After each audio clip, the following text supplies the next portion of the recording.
एक मौसम चलता है।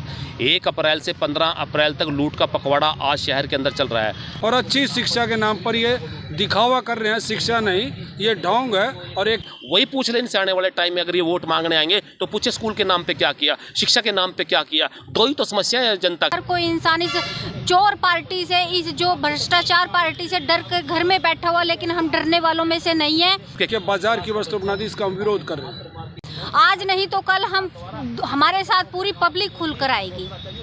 1 अप्रैल से 14 अप्रैल लूट का फगवाड़ा, लूट का बंटवारा। भाजपा सरकार प्राइवेट स्कूलों की लूट में शामिल। लूट सको तो लूट लो, सरकार की छूट आई है। चोर चोर मौसेरे भाई, सरकार के लूट में शामिल होने के सबूत। भाजपा के कई नेता प्राइवेट स्कूलों में के मालिक या हिस्सेदार। भाजपा नेताओं के पास पहुंच रहा है लूट का कमीशन। प्राइवेट स्कूलों की लूट के खिलाफ सरकार चुप क्यों? सरकार के आदेश रद्दी की टोकरी में क्यों? सीएम फ्लाइंग के बाद भी प्राइवेट स्कूलों पर कार्रवाई क्यों नहीं? लूट के लिए स्कूल यूनिफॉर्म में फेरबदल क्यों? पुरानी किताबें प्रयोग में न आए, सिलेबस में बदलाव क्यों? एनसीईआरटी के नियमों की पालना क्यों नहीं? 50 रुपये की किताब 500 रुपये में क्यों? चोरों को भगाओ, जनता को बचाओ, ये है अपील जनता की। एडवोकेट साहब सिंह गुज्जर, प्रदेश प्रवक्ता भारतीय किसान यूनियन एवं अभिभावक गण यमुनानगर के, ये कह रहे हैं, ये हम नहीं कह रहे, ये जनता कह रही है। देखिए, हर साल समस्या आती है प्राइवेट स्कूलों की एडमिशन के टाइम, बच्चों के टाइम ये बड़ी समस्या आती है कि लूट का एक मौसम चलता है। 1 अप्रैल से 15 अप्रैल तक लूट का पखवाड़ा आज शहर के अंदर चल रहा है। अभिभावक परेशान है, जनता परेशान है। और मैं ये दावे के साथ, दावा क्या, सबको पता, जो अगर मेरी बात कहीं झूठी लगती है तो मुझे रोकने का काम करें, कि एक बच्चे की स्कूल की जो किताबें हैं, जो मात्र 50 रुपये की 20-30 रुपये की है, वो किताब 500 से 600 रुपये में बेची जा रही है। और कुल मिला के एक स्कूल में छोटे से बच्चे की अगर क्लास की बात करें, 7 से 8 हज़ार रुपये में बेची जा रही है। और गुंडागर्दी के नाम पर, मनमानी के नाम पर अपने स्टॉल लगाकर बेची जा रही है। इसकी आवाज़ हमने कई बार पहले भी उठाई, आज भी उठा रहे हैं। और मैं तो कहता हूं कि हरियाणा सरकार से हमने कितनी लिखित में शिकायतें की, लेकिन कोई कार्रवाई नहीं हुई। हाँ, रेड जरूर डली है, सीएम फ्लाइंग डली है, सील भी किए हैं बुक स्टॉल उन्होंने, लेकिन दोपहर बाद खुल गए हैं। अभी कुछ दिन पहले एक शिकायत के बाद एसडीओ साहब ने सील करने का काम किया, लेकिन दोपहर बाद फिर वो बुक्स बेचने का काम कर लेते हैं। और बड़े दुख की बात है कि एक समस्या और पैदा कर दी है। प्राइवेट स्कूलों ने एक जो पुरानी किताबें होती थी, परिवार में छोटा बच्चा, छोटा भाई अगर यूज़ कर लेता था, गरीब बच्चा यूज़ कर लेता था, इन्होंने सिलेबस चेंज करने के नाम पर पुरानी किताबों को प्रयोग में लाने से बिल्कुल इस समस्या को और बढ़ा दिया है। तो यहाँ तक कि इतना कुछ होने के बाद हरियाणा सरकार चुप है। हरियाणा सरकार चुप होने के कारण हमने देखा है कि हरियाणा या भाजपा के बड़े लोग स्कूल के मालिक बन चुके हैं। स्कूलों में हिस्सेदारी उनकी आ चुकी है, कमीशन में हिस्सेदारी उनकी आ चुकी है। इसलिए हरियाणा सरकार से प्रार्थना करूँगा, इस समस्या का हल करें और लोगों को, बच्चों को और परिवार को लूटने से बचाया जाए। जब पहले कंप्लेंट करी कि आप कह रहे हैं कार्रवाई नहीं हुआ, 1-3 घंटे का धरना प्रदर्शन में क्या करोगे? इसका कारण ये है कि हमारी आवाज़ कहीं तो सुनेगा कोई, कहीं तक तो जब कोई सुनने वाला नहीं है तो क्या, किस लिए धरना प्रदर्शन में बैठे? तो मेरी आवाज़ उन तक जा रही है जो लूट के बैठे हुए हैं। तो पहले भी तो करी थी ना, अब क्या फायदा? रहेंगे हम तो हर साल इस लड़ाई को लड़ते रहेंगे। हम लड़ाई से पीछे हटने वाले नहीं हैं। किसके बैनर तले हो रहे हैं? ये बैनर तले हैं अभिभावकों के, जिनके बच्चे हमारे बच्चे हैं, जो लोग बैठे उनके बच्चे हैं, और सबके बच्चे पड़ोस।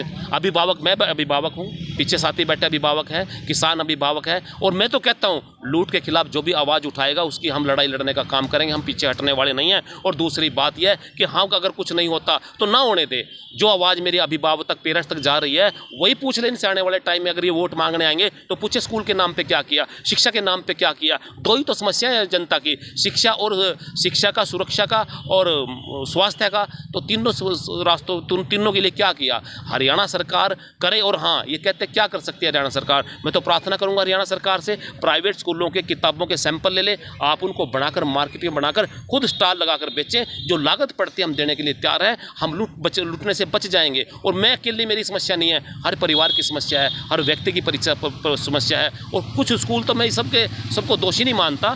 शहर के अंदर कुछ छोटे स्कूल प्राइवेट ऐसे भी सेवा कर रहे हैं, मैंने देखा है। वो फीस के नाम पर बच्चों के उधार भी कर लेते हैं और छोटे बच्चों की पुरानी किताबें भी चला देते हैं। मैं कहता हूँ, बड़े स्कूल जो लूट सूट पे शामिल हो चुके हैं, उनके खिलाफ कार्रवाई करने का हम चाहते हैं हरियाणा सरकार कार्य करे। ज्ञापन किसके नाम है?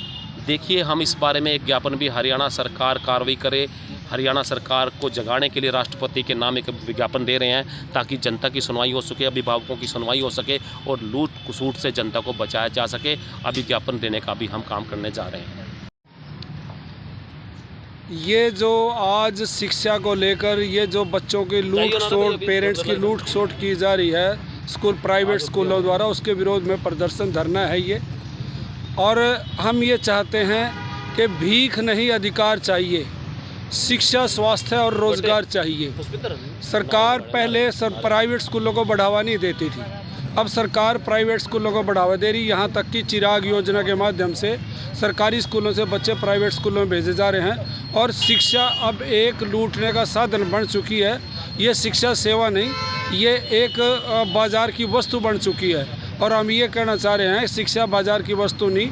यदि शिक्षा किसी देश में बच्चों को नहीं दी जाएगी तो वो देश विकास नहीं कर सकता। तो इसलिए सभी को सस्ती शिक्षा और निजीकरण किया नहीं जाना चाहिए और ये लूट खसोट मचा रखिया बंद की जानी चाहिए। और हम कह रहे हैं सभी प्राइवेट स्कूल बंद होने चाहिए। शिक्षा केवल सरकारी दायरे में ही अच्छी शिक्षा दी जा सकती है। और सरकार, ये जो मंत्री हैं, जो सरकार के बड़े अधिकारी वर्ग हैं, वो प्राइवेट स्कूल के मुनाफा कमा रहे, क्योंकि हर एक आदमी अपने बच्चे को अच्छी शिक्षा देना चाहता है। और अच्छी शिक्षा के नाम पर ये दिखावा कर रहे हैं। शिक्षा नहीं, ये ढोंग है और एक ये बाजार की वस्तु बना दी, इसका हम विरोध कर रहे हैं। वाल्मीकि जी, जहाँ देखो वहाँ पहुँच जाती हो, क्या बोलने का शौक है?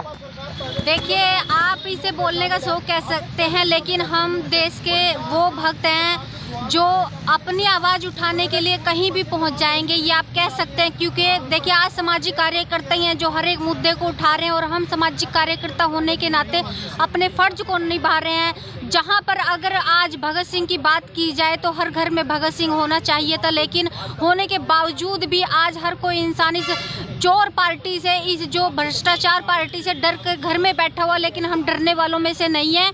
आज नहीं तो कल हमारे साथ पूरी पब्लिक खुलकर आएगी।